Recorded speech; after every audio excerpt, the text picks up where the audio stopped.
तो फाइनली ढूंढ ही लिया आपने। हाँ, मुझे उम्मीद थी आप ढूंढ लोगे। आज की इस वीडियो के अंदर मैं आपको बताऊंगा कक्षा 10 भूगोल, और इसका जो है हम पाठ नंबर 4 कर रहे हैं। एनसीईआरटी का है, नाम है कृषि। इसके आज इस वीडियो में प्रश्न उत्तर होने वाले हैं। पाठ को मैंने आपको ऑलरेडी समझा दिया था, सो इस वीडियो में हम इसके प्रश्न उत्तर करेंगे। चलो शुरू करते हैं। मैं हूं अजय और आप देख रहे हैं सीसीएल क्लास। अब हमारे पास में पहला प्रश्न है जो कि है बहुवैकल्पिक प्रश्न। वो पूछ रखा है निम्नलिखित में से कौन सा। अब हाँ, एक चीज क्लियर कर देता हूँ कि हाँ, ये जो वीडियो है इसमें मैं क्वेश्चन आंसर समझाने वाला हूँ और महत्वपूर्ण क्वेश्चन आंसर बताने वाला हूँ। ठीक है, कौन कौन से क्वेश्चन है जो इम्पोर्टेंट है, जो आपके एग्जाम्स में आ सकते हैं। बाकी मैंने हरियाणा बोर्ड वालों के लिए और सीबीएसई वालों के लिए अलग से वीडियो बना रखी है महत्वपूर्ण प्रश्न उत्तरों की, सो आप वहां पे जाके देख सकते हो ताकि आपके एग्जाम्स में आपको ज्यादा हेल्प मिले। चलो अभी देखते हैं। यहाँ पे पहला प्रश्न है निम्नलिखित में से कौन सा उस कृषि प्रणाली को दर्शाता है जिसमें एक ही फसल लंबे चौड़े क्षेत्र में उगाई जाती है। एक ही तरह की फसल ज्यादा बड़े इलाके में उगाई जाती है, उसको हम बोलते हैं, देखो ऑप्शन दे रखे हैं, स्थानांतरित खेती, रोपण कृषि, बागवानी, गहन कृषि। तो इसमें क्या होगा? रोपण कृषि। वही तो, रोपित तो किया जाता है ना, पौधों को बड़े क्षेत्र में उगाया जाता है, तो उसको हम बोलेंगे रोपण कृषि। अगला प्रश्न है इनमें से कौन सी रबी फसल है। रबी फसल बतानी है हमें। दो फसलें थी, एक रबी की और एक खरीफ की। खरीफ मतलब जो गर्मियों में उगती है, रबी जो सर्दियों में उगते हैं। हमें वो फसल बतानी है जो सर्दियों में उगती है। ठीक है, चावल गर्मियों में, मोटा अनाज यानी कि ज्वार बाजरा, ठीक है, कब उगता है? गर्मियों में उगता है। चना गेहूं के साथ उगता है यानी कि सर्दियों में। यही है वो रबी क्रॉप। ठीक है, रबी की फसल यही है, चना। ठीक है, और कपास तो वैसे ही खरीफ की फसल है, तो इसका ऑप्शन क्या रहेगा? तीसरा है चना। ठीक है, अगला प्रश्न है इनमें से कौन सी एक फलीदार फसल है। फली वाली फसल बतानी है हमको। दालें, मोटे अनाज, तिल, ज्वार तिल। ठीक है, तो इनमें से कौन सा रहेगा आपका?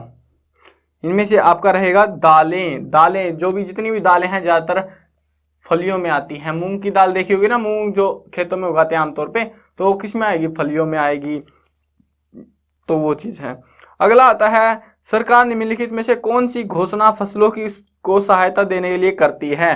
तो यहाँ पे बता रखा है अधिकतम सहायता मूल्य, न्यूनतम सहायता मूल्य, मध्यम सहायता मूल्य, प्रभावी सहायता मूल्य। तो हमने, सरकार ने क्या कर रखा है? न्यूनतम सहायता मूल्य रख रखा है, यानी कि एक कम से कम रेट रख रखा है कि हाँ तुम्हें इतने में तो खरीदो, जो भी खरीदने वाला है कितना रेट तो रहेगा, इससे ऊपर ऊपर ही खरीद सकते हो, इससे नीचे नहीं खरीद सकते। जैसे किसी सामान के ऊपर एमआरपी होता है ना कि इससे ज्यादा नहीं बेच सकते, वैसे ही कोई भी फसल जब खरीदता है तो इससे सस्ता नहीं खरीद सकते। तो ये सरकार ने रेट लगा रखा है। अब दूसरा प्रश्न आता है निम्नलिखित प्रश्नों में 30 शब्दों में हमें उत्तर देने हैं। पहला प्रश्न है एक पेय फसल का नाम बताइए और उसको उगाने के लिए अनुकूल भौगोलिक परिस्थितियों का विवरण दे।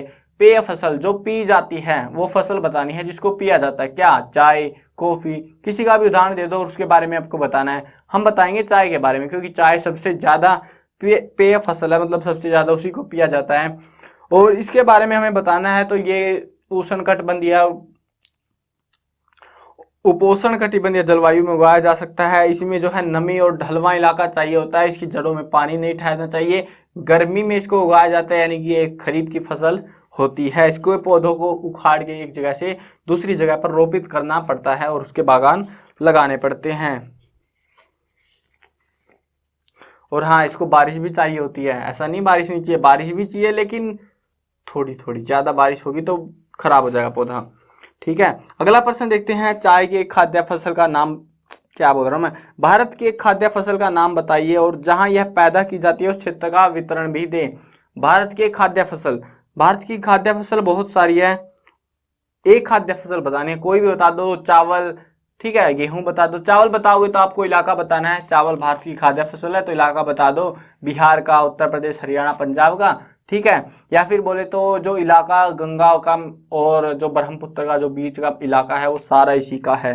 ठीक है, जो भी राज्य बताने बता दो आपको। अगला आता है, अगला प्रश्न है सरकार द्वारा किसानों के हित में किए गए संस्थागत सुधार कार्यों की सूची बनाइए। सरकार ने क्या किया किसानों के लिए वो हमें बताना है। तो सरकार ने जो है किसान क्रेडिट कार्ड लाए, उसके अलावा जो है कुछ चैनल शुरू कर रखे हैं, जैसे डीडी किसान, जिसके में जो है भविष्यवाणी की जाती है, मतलब आकाशवाणी बोलते शायद उसको, जो भी है उसमें वेदर की मतलब जो वातावरण है, आगे क्या होने वाला है, बारिश होगी नहीं होगी, किसानों से उनकी राय वगैरह बहुत सारी चीज़ें, फसलों की जानकारी किसानों को दी जाती है, वो भी फ्री में। ठीक है। उसके अलावा बता रखा है व्यक्तिगत दुर्घटना बीमा योजना सरकार लेके आई थी। किसान अगर मतलब जब किसान की फसल बर्बाद हो जाती है तो उसमें सरकार बीमा देती है, तो वो सारी स्कीम सरकार किसानों के हित के लिए लेके आई थी। अगला प्रश्न आता है, दिन प्रतिदिन कृषि के अंतर्गत भूमि कम हो रही है, क्या क्या क्या आप इसके परिणामों की कल्पना कर सकते हैं? तो मतलब जो खेती है वो कम हो रही है तो उसका क्या परिणाम होगा? सीधी सी बात है, भूखमरी। खाना कम हो जाएगा तो भूखमरी आएगी, ऑब्वियस सी बात है, तो भूखमरी हो सकती है। उसके अलावा पेट भरना मुश्किल रहेगा, मिट्टी खराब हो जाएगी, बाढ़ की वजह से आधी तो पहले ही खराब हो जाती है, बाकी जो क्योंकि कृषि तो कर नहीं रहे हम, उसका यूज नहीं कर रहे, लेकिन जमीन तो है ना, तो वो बाढ़ वगैरह आने की वजह से वो बर्बाद हो जाएगी, उड़ के खराब हो जाएगी। ज्यादा दिनों तक अगर हम खेती नहीं करेंगे तो शायद वो मिट्टी किसी लायक ना बचे। ठीक है। और उसके अलावा हमने पढ़ा था कि 63% जो जमीन है, मतलब भारत में 63% जो आबादी है वो कृषि के कार्य से जुड़ी हुई है। तो सीधी सी बात है, खेती कम होगी तो आदमी कम काम कर पाएंगे, कम काम करेंगे इसका मतलब बेरोजगारी बढ़ेगी। ठीक है। लोगों को काम धंधा नहीं मिलेगा, उनको दूसरी चीजों के ऊपर रुख करना पड़ेगा। अगला प्रश्न आता है, देखो तीसरा प्रश्न है ये, इसका पहला भाग देखते हैं। 120 शब्दों में हमें बताना है, कृषि उत्पादन में वृद्धि सुनिश्चित करने के लिए सरकार द्वारा किए गए उपाय सुझाइए। सरकार ने क्या क्या किया? ठीक है, सरकार ने बहुत सारी स्कीम्स वगैरह लेके आई, यही चीजें बतानी है आपको। तो यहाँ पे बता रखा है, भारतीय कृषि अनुसंधान परिषद की स्थापना की सरकार ने, कृषि विश्वविद्यालय बनाए बहुत सारे कि जो नए स्टूडेंट्स हैं वो आके यहाँ पे पढ़ सके और अपना खेती की तरफ ध्यान दे सके, ज़्यादा अच्छा कर सके, मॉडर्न एग्रीकल्चर जिसको बोलते हैं वो कर सके। उसके अलावा पशु चिकित्सक सेवाएं लाई, पशु प्रजनन केंद्र की स्थापना की, बागवानी विकास, ठीक है, मौसम विज्ञान और उनके लिए चैनल वगैरह किए, न्यूज में रिपोर्ट आती, न्यूज आती है डेली की, अखबारों में भी आती हैं। ठीक है। और पर्सनली भी जा जाके सर्वे वगैरह करती है सरकार। तो ये सारी चीजें सरकार किस लिए करती है? ताकि फसल को बेहतर बनाया जा सके, कृषि की तकनीक को उन्नत बनाया जा सके, ज्यादा पैदावार की जा सके। अगला प्रश्न आता है, भारतीय कृषि पर वैश्वीकरण के प्रभावों की टिप्पणी कीजिए। भारतीय कृषि पर वैश्वीकरण यानी कि भारत की जो खेती है वो विश्व भर में फैल गई है, उसके ऊपर क्या प्रभाव पड़ा विश्व भर में फैलने से? एक तो हमें अच्छे उन्नत बीज मिलने लगे, उसकी वजह से दूसरे देश जो अच्छी फसल उगाते थे तो उनके बीज भी हमें मिल गए। उसके अलावा वहाँ पे अगर अच्छी टेक्नोलॉजी थी वो भी हमें मिल गई, तो फायदा तो मिल रहा है ना वहाँ से। ठीक है। उसके अलावा जो सामान है जो खराब हो जाता था यहाँ पे पड़ा पड़ा, वो वहाँ पे जाके बिक भी जाता है। ठीक है, फायदा मिल जाता है, रेट बढ़ गया उसका। ठीक है। अगला प्रश्न देखते हैं। और इसके अलावा यहाँ पे बता रखा है जीन क्रांति। जीन क्रांति क्या है कि जो पौधा है ना, दो अलग अलग किस्मों के पौधे होते हैं, जैसे गेहूं के होते हैं ना दो नस्लें अलग अलग, तो उनको मिला के एक तीसरी नस्ल बना दी जाती है जो कि शायद उनसे बेहतर हो, तो वैसी फसलें जो हाइब्रिड होती हैं, तो उस तरीके के बीज भी हमें मिलने लगे हैं। ठीक है। अगला प्रश्न देखते हैं, चावल की खेती के लिए उपयुक्त भौगोलिक परिस्थितियों का वर्णन कीजिए। अब चावल उगा रहे हैं तो चावल के लिए हमें क्या चाहिए? चावल एक खरीफ की फसल है, ज्यादा गर्मी चाहिए होती है, उसके अलावा ज्यादा बारिश चाहिए होती है, लगभग 100 सेंटीमीटर बारिश इसको चाहिए होती है। ठीक है। तो ये चीजें हैं जो कि आपको बतानी थी, बस ज्यादा बड़ा कुछ करना नहीं है।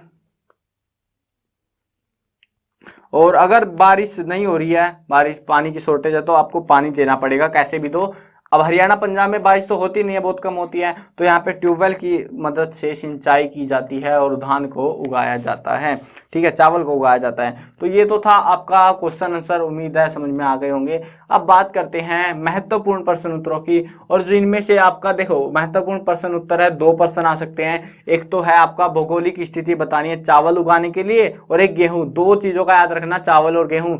बाकियों का मन करे तो याद रख लेना, नहीं याद रखना तो मत रखो, बट चावल और गेहूं का जरूर से पता होना चाहिए। ठीक है, चावल और गेहूं। उसके अलावा एक खेती पढ़ी थी हमने शुरुआत में पहले पार्ट में, झूम खेती या फिर स्थानांतरित खेती। ठीक है, झूम कृषि, स्थानांतरित कृषि एक ही चीज है ये, तो इसका भी, इसके बारे में भी पूछा जा सकता है। 2 नंबर में प्रश्न आएगा अगर ये वाला आता है। बाकी मैं आपको बता देता हूँ, हरियाणा बोर्ड ये 2-3 प्रश्न है जो आने के चांसेस इस पार्ट में से ज्यादा है। बाकी जो है हरियाणा बोर्ड के अगर आप हो, हरियाणा बोर्ड से या फिर CBSE बोर्ड से, तो आपको ज़्यादा फायदा मिलेगा, क्योंकि इंपॉर्टेंट क्वेश्चंस की वीडियो मैंने अलग बना रखी है दोस्त, टेंशन क्यों ले रहे हो। इंपॉर्टेंट क्वेश्चन की वीडियो है, डिस्क्रिप्शन में प्लेलिस्ट का लिंक है, इसके बाकी चैप्टर जो भी कुछ है इस बुक का वो सारा आपको उस प्लेलिस्ट में मिल जाएगा। जाके खोलो यार और देखो बाकी वीडियो, अगर इंपॉर्टेंट देखने हैं वो देखो, ताकि आपके एग्जाम में आप अच्छा स्कोर कर पाओ। चलो वीडियो खत्म करते हैं। मैं कवर करने वाला हूँ क्लास 8, 9, 10, 11 और 12th क्लास की सभी सब्जेक्ट्स की videos, Hindi medium English medium दोनों में होने वाली है। तो यार इंतजार किस चीज़ का कर रहे हो, अभी भी इस तरह में सब्सक्राइब का बटन है, सब्सक्राइब कर लो, साथ में घंटी आएगी उसको दबा देना, ताकि कोई भी अपडेट आपसे आपके सब्जेक्ट टॉपिक से रिलेटेड छूटने ना पाए।